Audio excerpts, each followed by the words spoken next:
अस्सलाम वालेकुम नाज़रीन, क्या हाल है? तबीयत से ठीक है? मैं हूं तेरा होस्ट जमशेद ब्लॉग टीवी।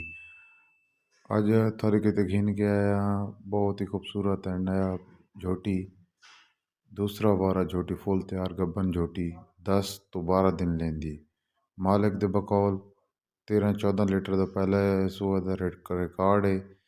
ते जिस भाई को ज़रूरत हो सादा नंबर मेरा स्क्रीन ते शो हो रहा है ते डिस्क्रिप्शन ही मौजूद हो सी। बाकी अपना मौके ते तसलियां कर गए ने। मालिक की डिमांड 2,60,000 रुपये। बाकी मौके ते कमी बेशी होवे सी। ते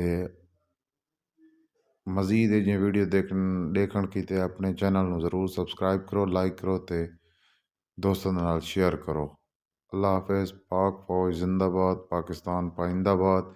शॉर्ट वीडियो बनाइए ताकि मेरे व्यूअर मेरे देखने वालों को आसानी होवे, आसानी नाल वो अपनी तसल्ली कर सकें।